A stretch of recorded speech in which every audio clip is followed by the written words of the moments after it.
Madam Deputy President, I rise to make a small contribution in the memory of Senator Kitching. Senator Kitching was a principled, kind and intelligent parliamentarian.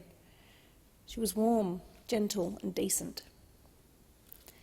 Her decency, her trustworthiness, her fidelity to ideas and principle meant she was effective in working across the aisle to advance what she believed was in the national interest. And she and I came to become friends in that context. Along with colleagues like Senator Patterson and Mr Hastie and Mr Byrne, we worked together often to ensure that Australia's interests were protected despite the changing geopolitical environment.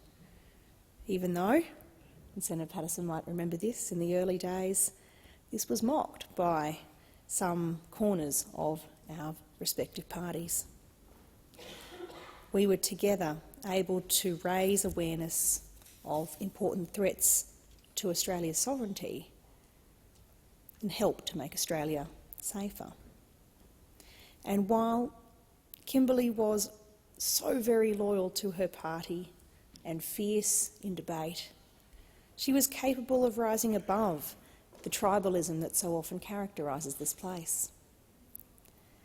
This job is hard. It is exposed, and the expression of vulnerability that is so vital for good mental and physical health is harshly penalised. Many have commented today on her beaming smile. Her enthusiasm could be contagious, but if we are honest friends, we know those big smiles often hit a sadness, and those smiles were sometimes a necessary protective device in an environment that can often be harsh and can at times be cruel. The realities of the human experience don't fit well into the black and white of the sound bites that are chased in this place. But Kimberley was courageous in difficulty, and though she was quick-witted and intelligent and bright, she never used it to wound. It's part of the reason debate with her in this chamber was always such a joy, and yet she was no less effective for that grace. Andrew, I know your life will never be the same. I hope you will have peace despite your grief, knowing hers was a life well lived. To Professor and Mrs Kitching, I'm so sorry that you buried your daughter, the daughter you raised and educated with so much love.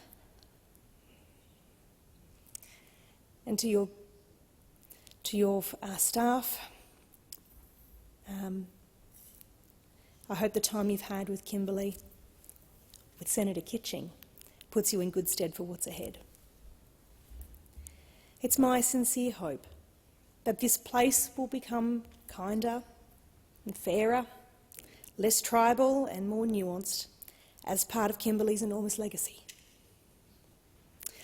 Kimberley Jane, I'm an Amanda Jane, and we would often laugh together that people of a certain age were either Janes or Louises in the middle. May God rest your beautiful soul. We'll always claim you as a Queenslander.